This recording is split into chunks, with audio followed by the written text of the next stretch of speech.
And where are you going? What do you want?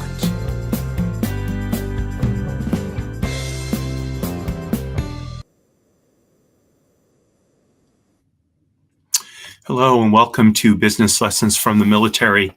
I'm your host, Kevin Bemmel, and we're here every Tuesday at 10 a.m. Pacific time to talk about military history, doctrine, the practices of great military leaders, all by way of distilling lessons that we can apply to our business and professional lives. So today I'm going to be talking about Tame Bureaucracy.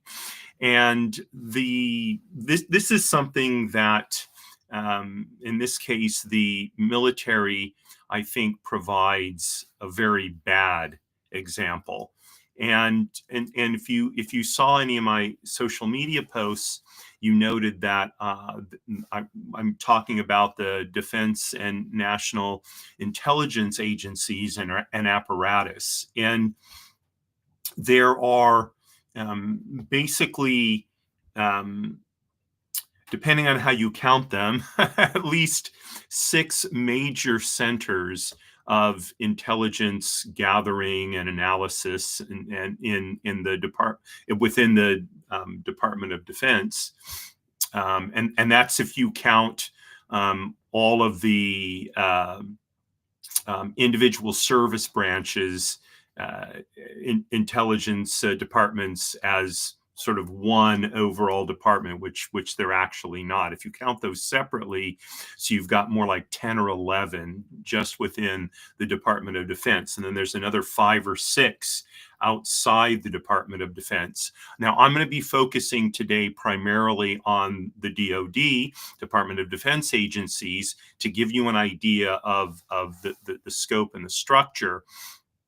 And I'm going to hit just for a few minutes on the national agencies. So let's get started, because I think this will be very instructive, not just from a business standpoint, but from the way that organizations sort of accumulate departments that are duplicative, or they may not be exact copies, but they're very similar, and yet they're all sort of diffuse and all over the place. So, as I mentioned, the Department of Defense, within it there are the basic service branches. So there's the Army, the Marine Corps, the Navy, the Air Force, Space Force, and the Coast Guard. Okay, now the Coast Guard isn't always within the Department of Defense, only during wartime, and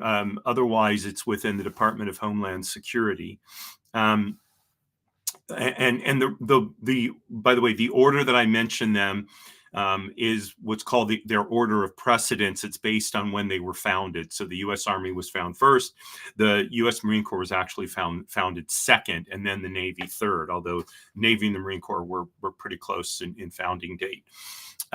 So each one of those service branches has their own intelligence department that it ostensibly is there to support the operation of that particular service branch. Now, what you're going to find as I go through them is there's no standardization at all, right? So the United States Army has the U.S. Army Intelligence and Security Command, INSCOM, right? The Department of the Navy has the ONI, the Office of Naval Intelligence. The Air Force has the Air Force Intelligence Surveillance and Reconnaissance Agency, the ISR. The Marine Corps has got the MCIA, the Marine Corps Intelligence Agency. Space Force has the Space Operations Command Intelligence. And finally, the U.S. Coast Guard has Coast Guard Intelligence, CGI, right? So no standardization at all in terms of the names.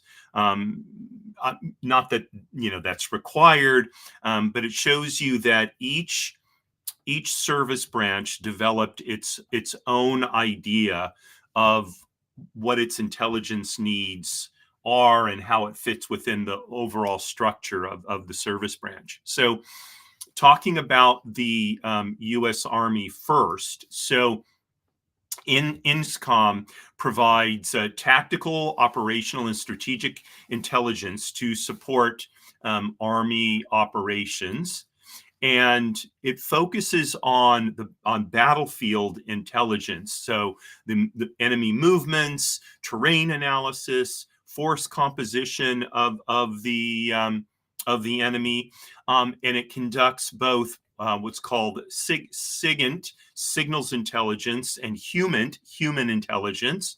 Okay, I'm going to talk more about what those are when I get down to the DIA and the NSA.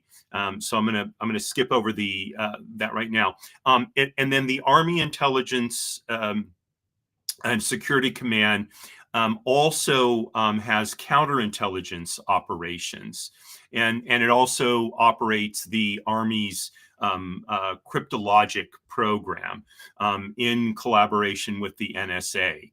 So that's what the Army does. The Navy, the Office of Naval Intelligence, it focuses on maritime intelligence, so naval operations, foreign ship movements, port activities, and it supports, as you might guess, naval operations, but also joint operations in which the Navy is involved. So if you talk to people, Marine Corps people, they'll tell you that the Navy is really the chauffeur service for the Marine Corps. There is some truth to that. That's not the only thing the Navy does, but one of the Navy's important responsibilities is moving Marines around to where they need to be.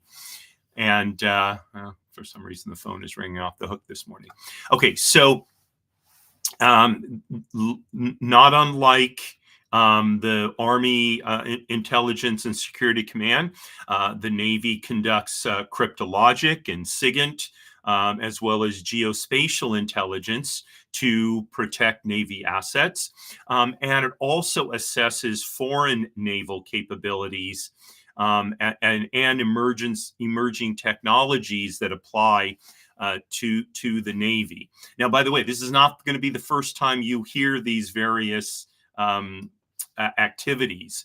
Okay, so the ISR, the Air Force's intelligence agency, so it provides intelligence for air and space operations. So although we now have Space Force, or we've had it for the last roughly 7 or 8 years, the Air Force covers space operations as well, including targeting, threat analysis, and battle damage assessment. So if the Air Force sends a group of bombers out to bomb a target, they will also do some sort of survey to see whether the bombing was successful, or how successful it was, before they go on to whatever the next operation will be. So the ISR also monitors global air and space activities, including adversaries' air forces, missile systems, and space-based systems. Now, one would have thought that this was transferred over to Space Command, but there's redundancy there. And here's the thing: the individual service branches are very reluctant to give up any responsibility they have, because they don't want to lose the funding that goes with that activity, because that funding translates into the ability to retain personnel. It translates into the ability to train, to do research, and et cetera, and just sort of bottom line, to participate in what's going on vis-a-vis the Department of Defense fulfilling its responsibilities. So, for example, there has been, for probably most of its existence, a fight to get rid of the Marine Corps. because people who advocate that position say, well, the Marine Corps, it duplicates the Army. We don't need a Marine Corps anymore. Commanders on the original purpose for a Marine contingent on a ship was to protect the commanding officer, because we didn't have modern communication. So a captain of a ship was out there alone on his ship with tens, or in some cases hundreds, of sailors under his command. If they decided they didn't like him, they could mutiny, and there was nothing the captain could do. So he had a Marine Corps contingent on board to protect him and to put down any sort of mutinous thoughts. And the Marines on the ship did other things. They were snipers oftentimes, etc. But clearly, we don't need Marines on board a ship to prevent a mutiny in today's Navy. So some people have taken the attitude, what do we need the Marine Corps for? Well, in contemporary warfare, and this has really been throughout the history of the Marine Corps, they've specialized in amphibious landings. Now, for those of you who know World War II history, you know that the U.S. Army conducted amphibious landings both at Normandy as well as in the Pacific. So the U.S. Army did that at least during World War II, but post World War II, the Army has not focused on amphibious the amphibious conduct of war. They've been more of a battlefield force. So that's the difference, and that's what the Marine Corps has hung its hat on now for, really most of its existence, but certainly its post World War II existence. So, but that's by way of and the Marine Corps has been very adept at lobbying Congress to keep it in existence, basically. That is clearly one of the Marine Corps' strongest abilities. And so that's why I'm using this as an example of how the service branches are very tenacious about protecting their territory and protecting what they do, and their capabilities. So and just side note, I'm in favor of keeping the Marine Corps. Big Marine Corps fan. Served with the Marine Corps for over 3 years. I see its purpose, but so I don't mean to be pejorative in using the Marine Corps. It's just it's a solid example of the tenacity of the service branches to protect themselves and what they do. So now going back to the defense, the intelligence capabilities of the service branches. So the MCIA, it delivers tactical and operational intelligence to the Marine Corps expeditionary operations. It focuses on battlefield intelligence and amphibious operations, close combat scenarios. Those are the things. Battlefield is not so much an issue for the Marine Corps these days, as opposed to amphibious operations and close combat support. That is something that's been part of Marine Corps doctrine, especially since World War II when they developed it. And the Marine Corps Intelligence Agency analyzes terrain, weather, the capabilities of adversaries, all by way of supporting the Marine Corps' operations and mission. It also provides intelligence for small unit and special operations. So, and by the way, that's very, very similar to what what Army intelligence does. Okay, and in a way to what all the service branches do. Okay, so Space Force intelligence, it focuses on space-based threats, including adversaries' satellite capabilities and anti-satellite capabilities, and maintains space situational awareness, right? I mean, in theory, it's keeping an eye on how space is being militarized. So you'll notice that that's not exactly the same thing as what the Air Force's ISR does.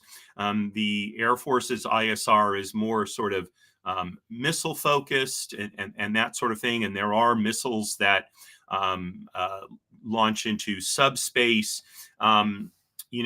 How things were separated between Space Force and the Air Force must have been some kind of negotiation as to what each would cover, but undoubtedly there are some overlaps there.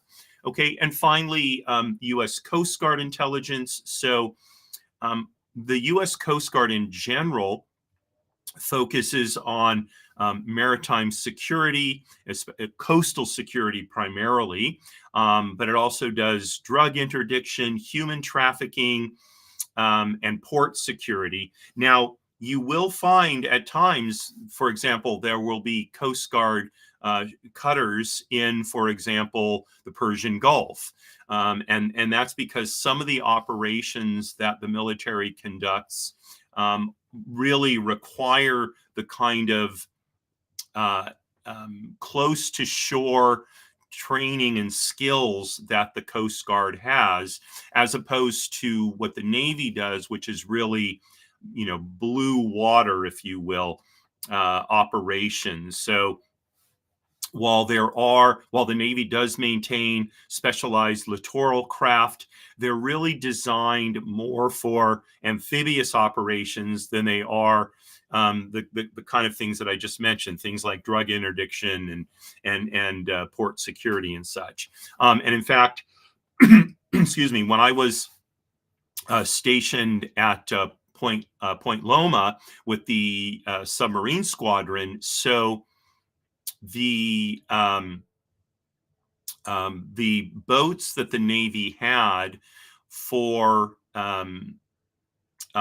essentially working with the various submarines on training were changed from being part of the Navy to a civilian contractor.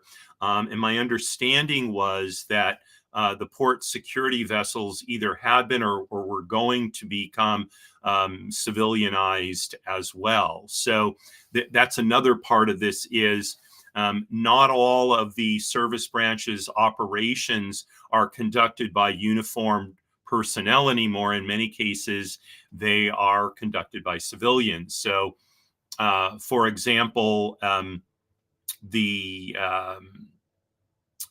can't think of the name of the TV show. It's about the part of the Navy that investigates crimes and such. So while on the TV show, I think they appeared as uniformed personnel, I know the people we had on my ship when we were deployed from that particular naval, what was it called? Navy.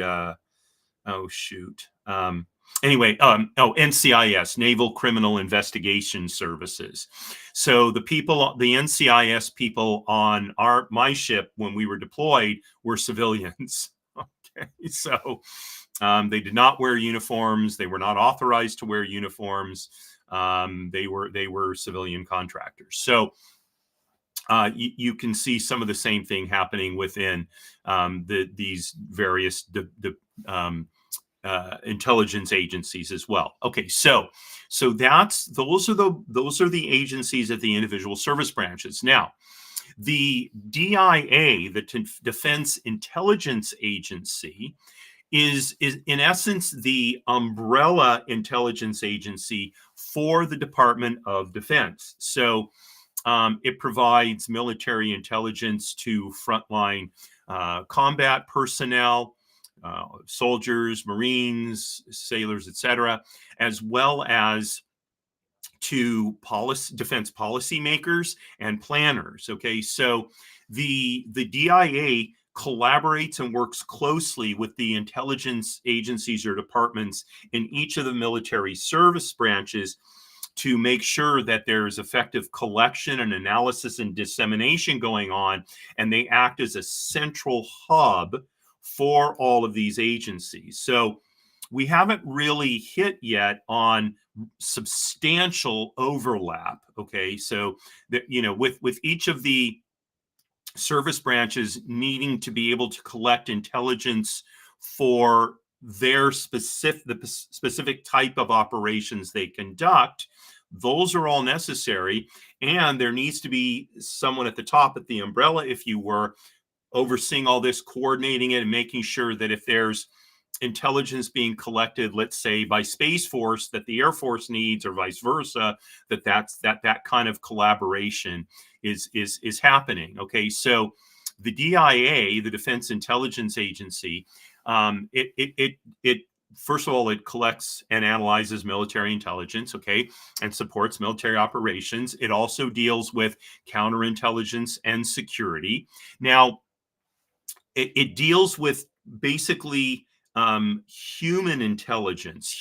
I've mentioned that before. So it conducts covert and overt operations to gather intelligence directly from human sources. Okay, and you'll see in a minute, SIGINT, another type of intelligence, is different than that. Okay, so it also does scientific and technical intelligence. So it analyzes foreign weapon systems, especially those of our adversaries, and emerging technologies that could impact U.S. defense capabilities. And finally, it does strategic and tactical intelligence support, again, in concert with the various service branch intelligence agencies, to make sure that there's as much interoperability and proper collaboration as possible. Okay, so that's the DIA, and it's headquartered in Washington, D.C.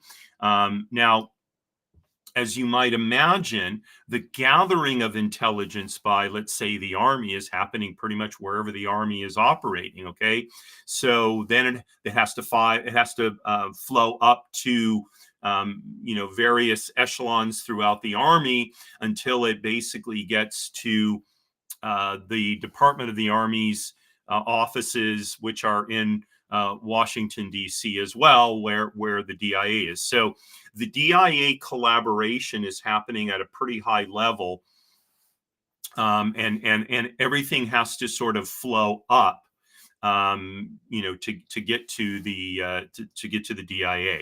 Now, next was where we're going to start to see.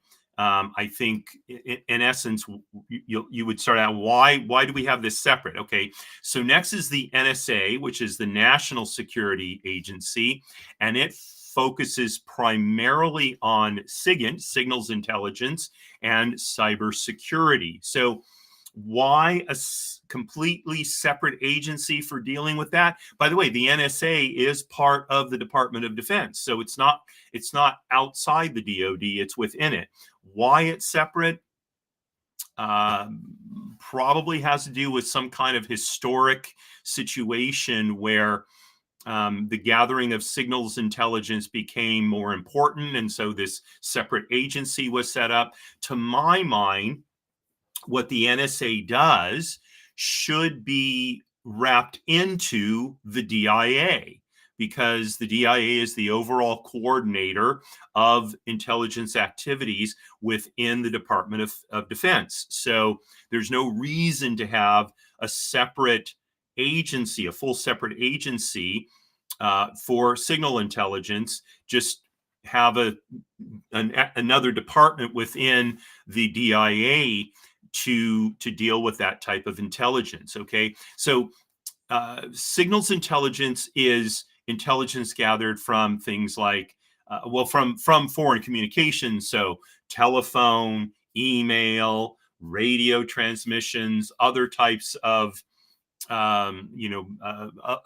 electronic transmissions, things going over the internet, that sort of thing, satellite communications, presumably as well. Okay, and so the NSA gathers all that data and it analyzes it, and then it reports it to both U.S. policymakers, military leaders, and allied governments in order to aid in their decision making. Okay, so it also deals with cybersecurity and information awareness, which would make sense because it's dealing in that sort of cyber world, if you will.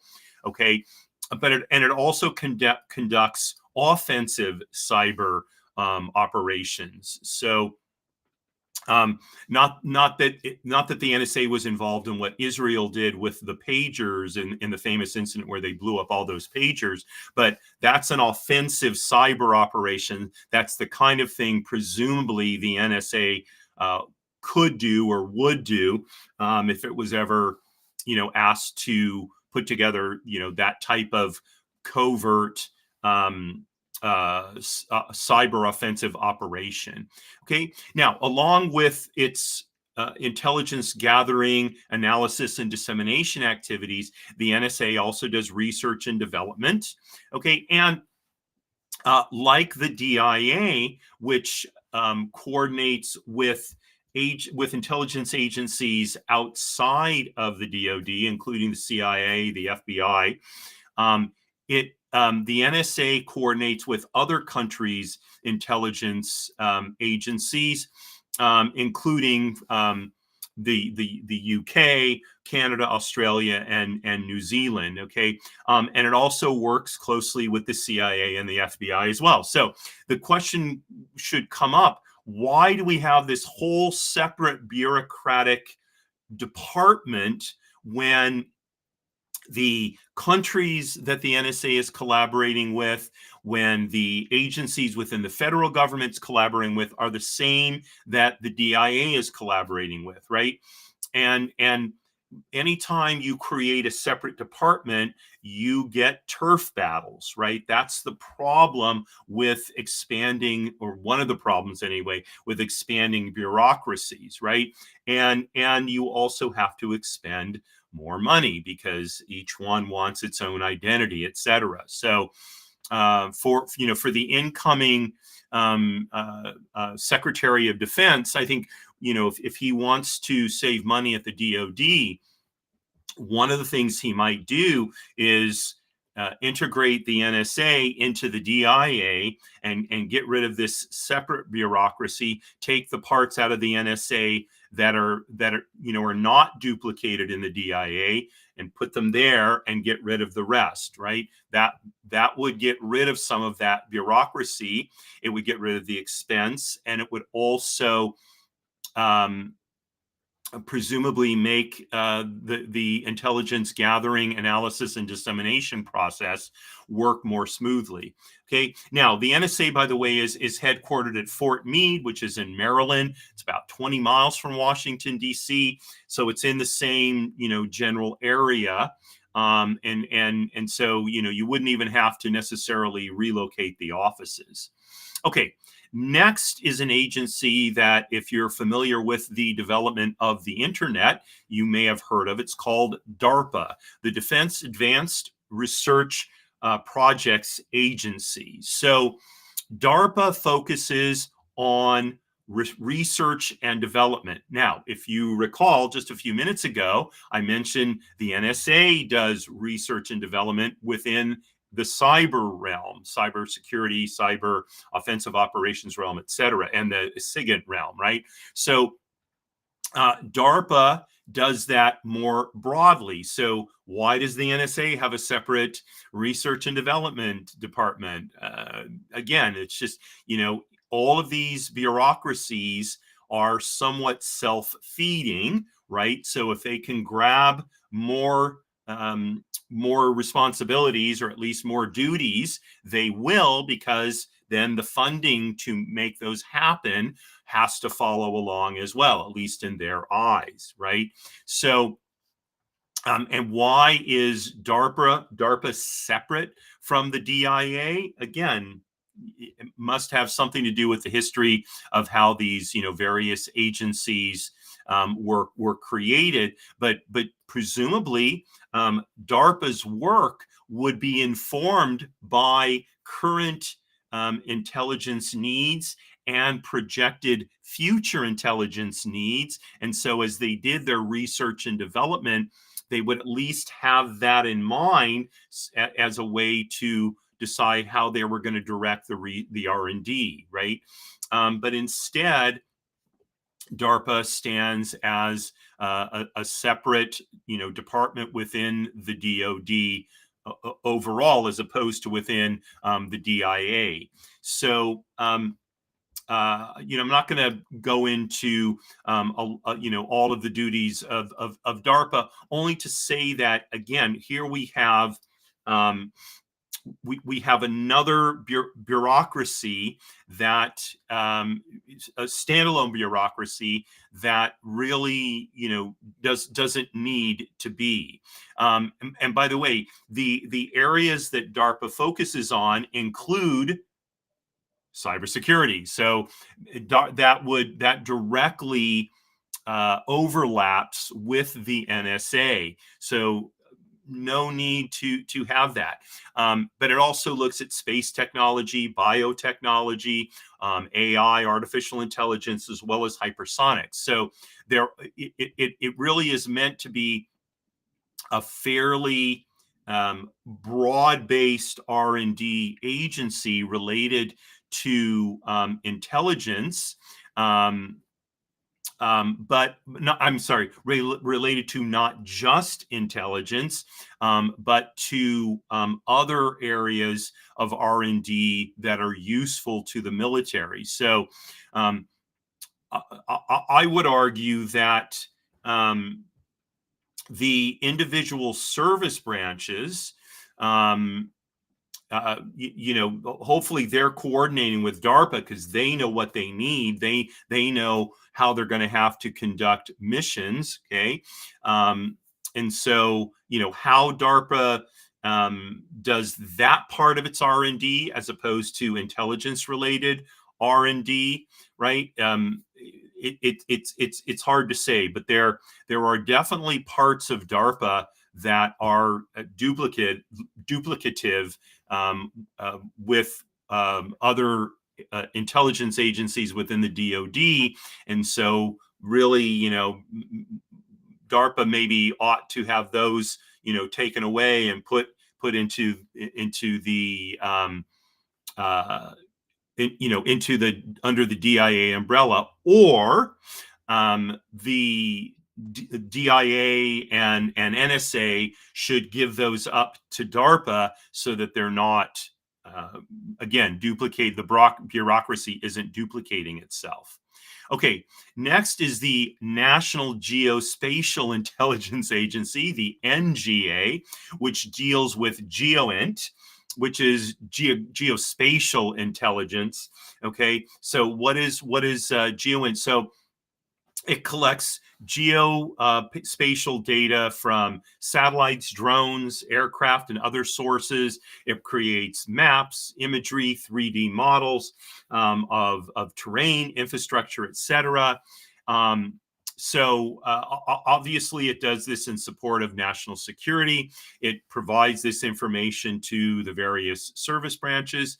But again, if you recall, the Army does intelligence related to terrain and battlefield conditions, etc. So, what is the NGA doing that's different than that? What is the NGA doing that's different than the type of maritime intelligence gathering that the Navy is doing? Presumably, there is duplication there as well, and so maybe the NGA needs, like the NSA, needs to be put under the DIA, get rid of the redundant bureaucracy, just take out the specialized skills and activities that the NGA does, and get rid of, again, more of the bureaucracy. Okay, so the NGA has a global monitoring responsibility, but these days, so does the DIA. It's the Department of Defense has to be looking at the whole global um, uh, defense situation, both from an intelligence standpoint, as far as the DIA is concerned, as well as more broadly in terms of working with allies. So there's nothing, the NGA doesn't somehow have a larger, territory that it has to cover relative to the rest of the military. Okay, so you see redundant bureaucracy there, and then finally the last defense intelligence agency we're going to talk about is the Missile Defense Agency. Okay, now it develops and deploys missile defense systems. Okay, you might say, well, that's not really intelligence. Well, it's not specifically, but excuse me, the assets that the Missile Defense Agency uses, including air-based systems and sea-based systems, et cetera, are oftentimes used for intelligence gathering. So in this case, the Missile Defense Agency is kind of like DARPA in that it has both a connection to the intelligence gathering and analysis and dissemination functions of the DIA, but it also has something that has aspects that don't really have anything to do with intelligence. So what to do about that?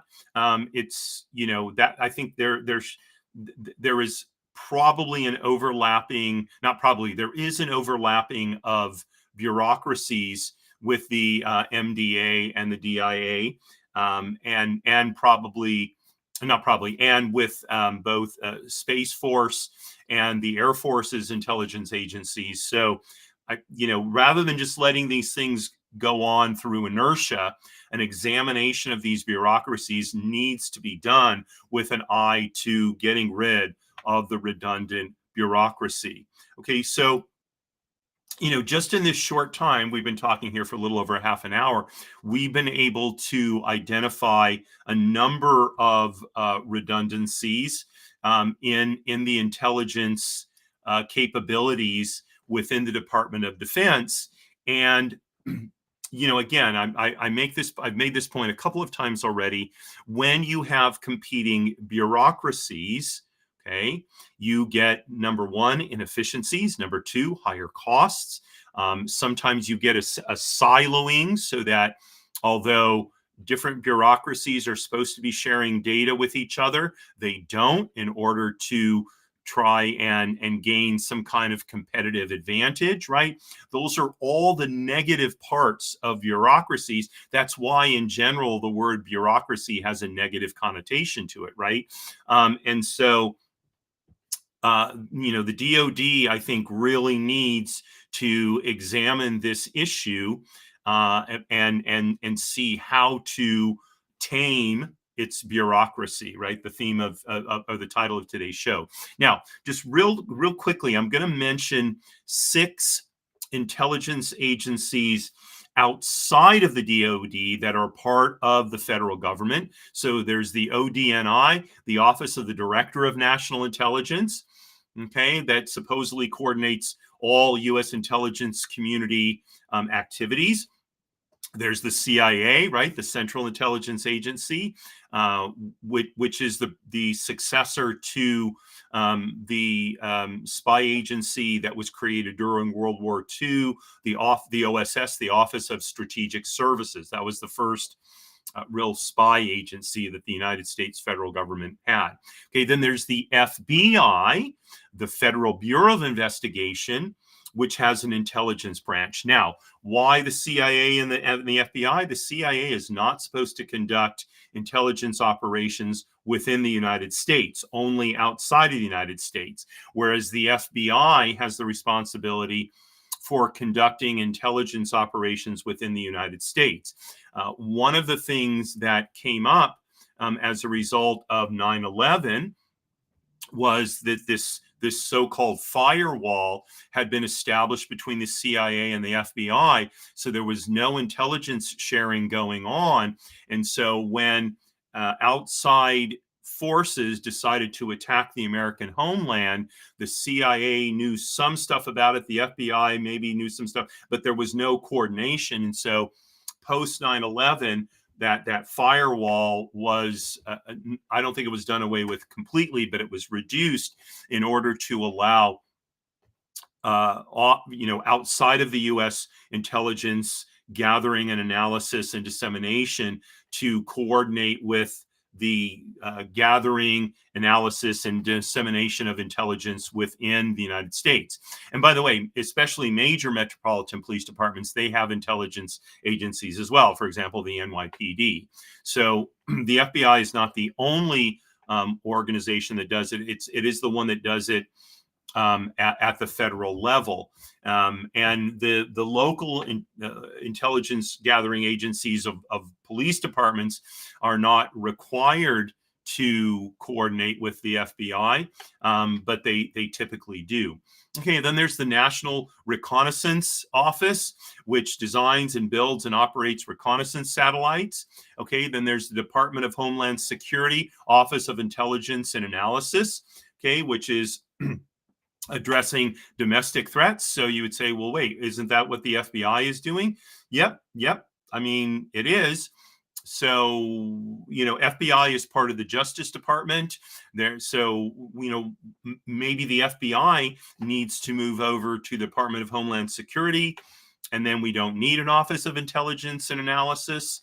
Again, we've got an untamed bureaucracy outside the DoD as well. And then finally, the Energy Department has an Office of Intelligence and Counterintelligence that is there to protect energy infrastructure and especially to prevent nuclear proliferation, right? So you've got a half a dozen intelligence agencies within the federal government, in addition to the 10 or 11 within the DoD, right? So that all requires a tremendous amount of money, of personnel, of coordination, and then all the again, the negatives that I mentioned about the bureaucracy. So what is our lesson for our businesses? Well, one is clear. We need to be very careful about adding bureaucracies to our businesses. So if you've been following the news at all, I believe it was last week, Mark Zuckerberg, the head of Facebook or Meta, announced that he was getting rid of the whole fact-checking bureaucracy within Facebook. Something it had just become enormous over the last 10 years or so.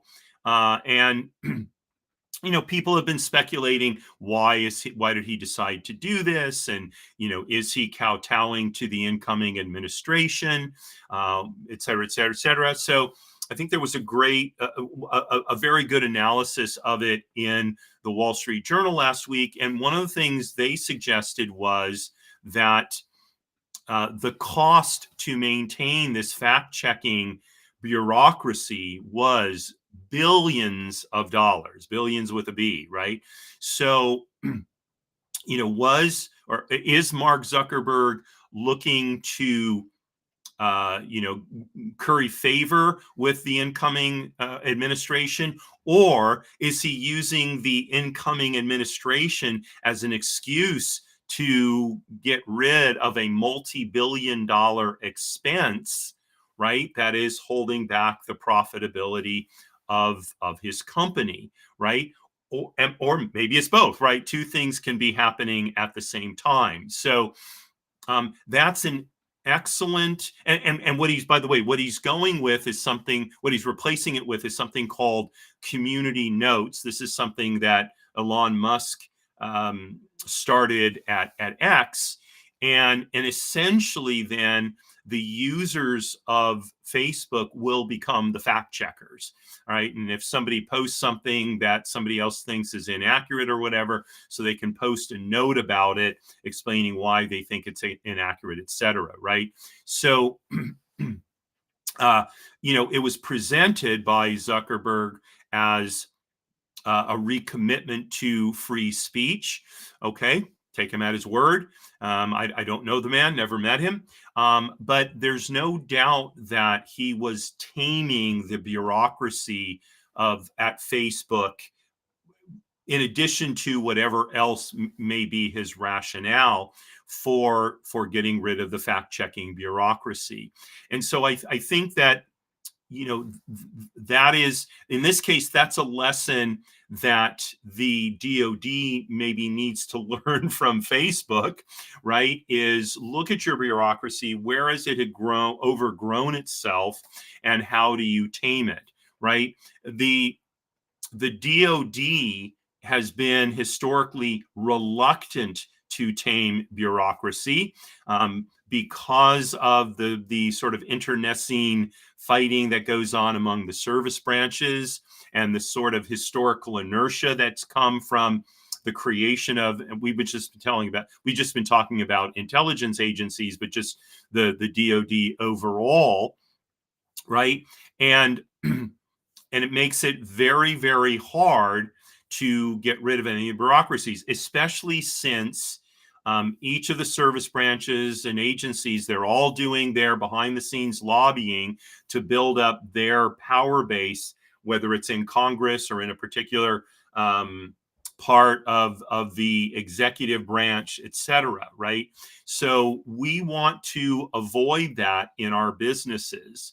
And we should take a lesson from the sclerotic nature of the Department of Defense vis-a-vis intelligence capabilities by structuring our businesses to prevent as much as possible these kinds of things from happening. So we don't want little fiefdoms within our business that are sort of fighting it out, behind the scenes for supremacy, especially if they're doing similar, if not the same kind of function. So how do we do that? Well, number one, we make it clear that what we care about is the welfare of the company, and that the people who advance within the organization are those who are looking at the welfare of the overall company,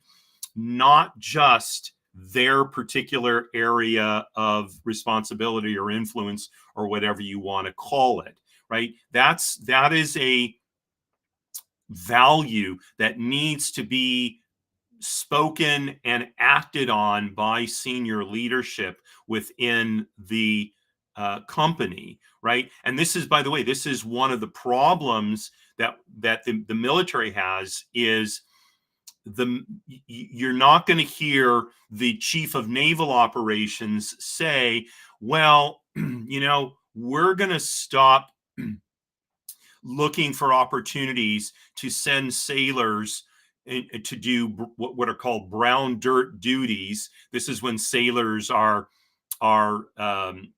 taking land-based jobs in order to keep up the number of sailors we have in the United States Navy. I've never heard a CNO say that. I never expect to hear a CNO say that, even though it's ridiculous to send, for example, Navy intelligence officers and enlisted people to go work in, well, not Afghanistan anymore, but wherever they're going, Iraq, Djibouti,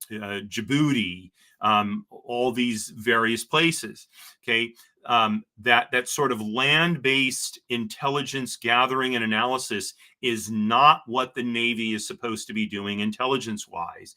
But over the last 20 years, the Navy has been very skilled at getting Navy personnel embedded with the Army to augment the Army's needs for people who can do its intelligence work. Now, what should have happened is the Army should have hired more Army intelligence people, officers and enlisted people, because they had a bigger need, and the Navy should have shrunk because a lot of during the global war on terrorism, what the Navy did was not particularly needed.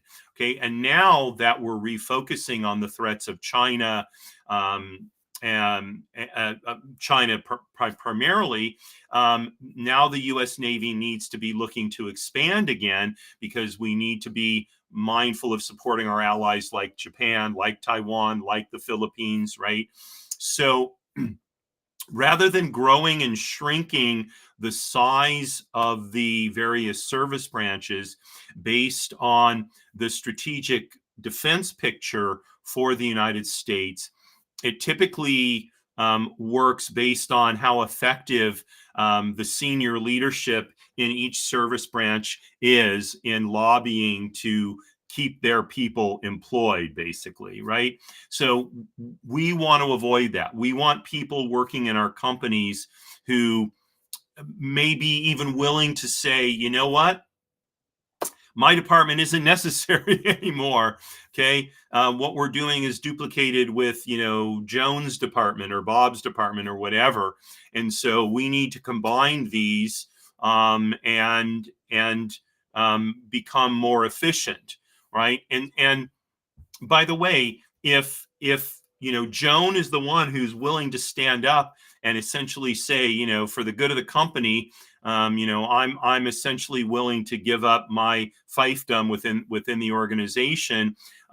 Joan is someone I would argue who's a better candidate for promotion than Bob, who wanted to keep them separate because he wants his power base and he doesn't want to lose it, right? So these are, I think, some of the things we need to examine about our companies, right, to make sure that we tame bureaucracy.